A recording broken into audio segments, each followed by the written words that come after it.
I wanted to take a minute to introduce beanstack.org to our school teachers, school librarians, and daycare centers. We've got some challenges that we would love for you to participate in. So to access this website, all you're going to do is go to botetova.beanstack.org. It's going to bring you to our landing page, and you'll know you're in the correct place because you'll see our BOCO Libraries logo right in that top left corner. Now, if you've registered before with your family or just an individual account, we greatly appreciate that and really want you to continue using that. But we wanted to showcase the fact that we can register a class or group, and this could be really beneficial when you're working in that classroom or daycare center setting. So today we're going to register a class or group. It is going to come up with one question. Do you want to log people all at one time, or do you want to log individually for this group? Now, when you do all at one time, that means everyone is doing the same exact thing always. So that means that we're in a classroom together, we're all reading The Very Hungry Caterpillar together, and so you can just log that the Very Hungry Caterpillar, and it will log it for every child that is in this group. But for other challenges, it's not going to be something that is just everyone is doing the same exact thing. So we're going to do individually, and this is what I highly recommend. We want to know what each child is doing individually. We want them to be able to log reading that they're doing at home, that they're doing on the school bus, at breakfast, at grandma and grandpa's, on vacation. We want them to be able to log everything. So we're going to do individually for this. And then you're going to put in a group name. Now, some people, I just want to make sure, understand that this is really geared towards classrooms and daycare center settings, those group settings where it's multiple kids from many different families. So if you have a large family with eight children, you do have a group, but this is not where we want you to be putting this in. So this is not going to be the Duvall family group. This is going to be those classroom type settings. So if you do have a large family, we highly recommend that you create the individual account and then add your family members to that. But for this one, we're going to have a group. So we are going to be the Eagle Rock Storytime group. And this chooses a default age. When we get into the actual settings and group settings, we can go in and individualize each one of these readers. So we're just going to stick with a default age. If you're in a 5th grade classroom, you probably have a lot of 10-year-olds in there. You might have some that are 11, you might have some that are younger and 9. So we're just going to go with that overall default age, and then when we get in, we can actually say what each person's individual age is. So we're going to go with 3.5, since I have a lot of 3 and 4-year-olds. And how many readers are you registering? You can go as little as 5 all the way up to 50.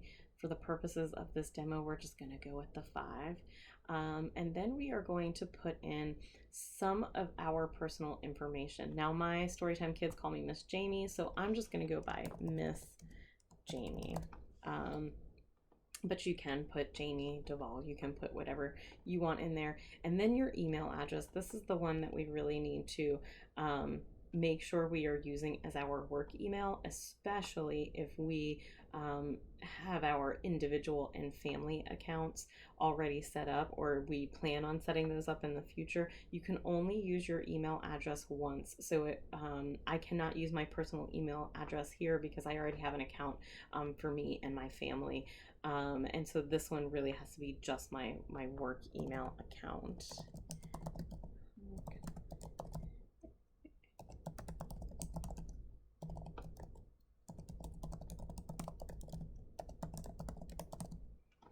And then phone number, no dashes here, and your zip code. And then password, no, nothing special, doesn't have to be capitalized or lowercase or have special symbols or numbers, just something simple that you're going to remember. Please make sure you write it down and keep it someplace safe. We can definitely help you reset any passwords. If you've lost them or are having trouble logging in, just give us a call and we will walk you through that. And then what is your primary library? If you're working at a school or a daycare center and you're close to Fincastle, but you don't always go to Fincastle, you can choose that as your library. We would like to know which branch you are closest to. And you can also see that you can choose from Roanoke City, Roanoke County, Salem, and or other. So we're going to choose Eagle Rock Library and we're going to register my group. Now you can see that there are a few different options for challenges depending on the age group that you are working with. There will be different challenges. So we do have challenges for 0 to 5 year olds. We have challenges just for teens or just for adults. So depending on what you put as your default age group, you'll have access to a few different things. So you can see here that we have 2 challenges available. And since my kids were 3.5, we have 2. If you're older, you might only see just the fall into reading. Sometimes it automatically registers you. If that's the only challenge available, that's the challenge that it will register you for based upon your age. So we are going to register for this fall into reading challenge. And this means that everyone that's in our group has just or I should say that the profile that's up here, that person has just registered. So we have unlocked that badge, and you can see that I'm reader 1 right now. We can change the names of the readers, and we can also change the readers. So you can see if we change readers, it gives us a list right here, 1, 2, 3, 4, and 5. We can keep them as just reader 1, 2, 3, 4, and 5, or we can go in and edit their information. So right here, going to edit the reader. You'll see that we can specify that this person wants email notifications just for that child. We can also share this reader. So if we want to get the parents involved and have them helping to log information, we could put their email address in right here. It will send them an email with some instructions on how to log in and how to have access to their child's account. You also, as the account creator, have the option of deleting that reader. So if you have a student that moves in the middle of the year, you can delete that reader from your account. But right here is basic information, and this is where we can change the reader's name and age and their zip code. So we're gonna put reader 1 as 3 years old, and this is gonna be Sally. And I'm gonna just keep her last name as reader 1. We can put her as Sally Jenkins or Sally Smith, whatever we want. But for this purpose, I'm just keeping her as reader 1 so we can see that there are different readers. And I'm going to save that information. And now I'm going to go back and change readers. I'm going to update reader number 2. And you can see here that reader number 2 has not registered for anything. We can register reader number 2 right now. They've unlocked that badge, and I'm also going to edit this and change that basic information.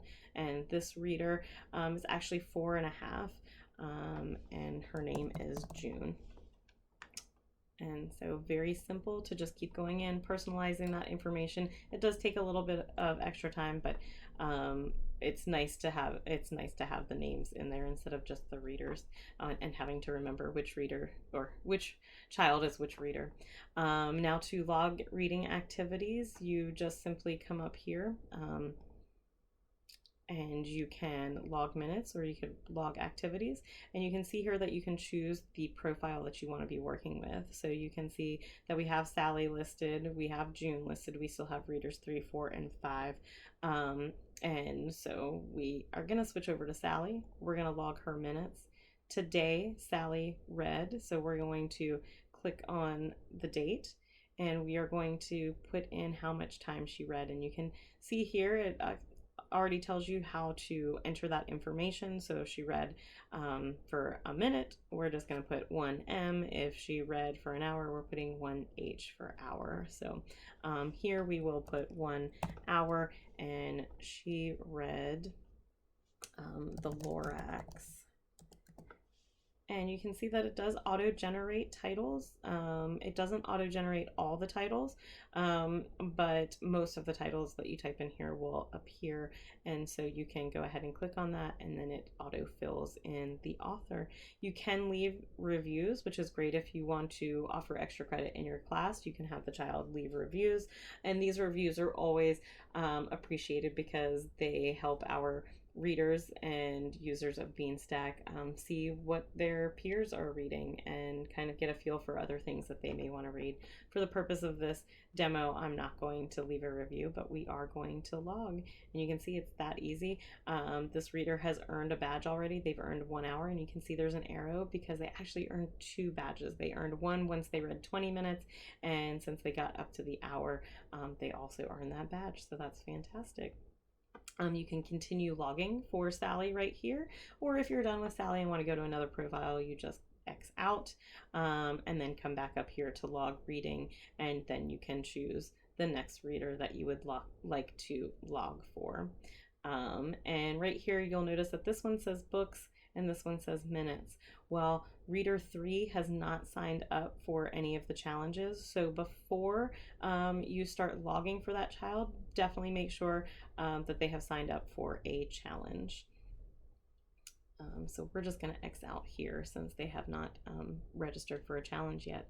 When we come back to our challenge page right here, you can see that June has registered.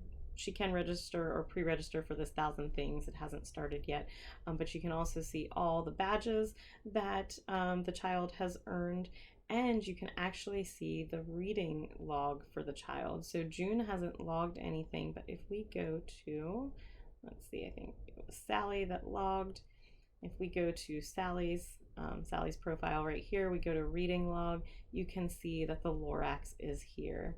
And if Sally came back and said, oh, I actually read 1 hour and 20 minutes.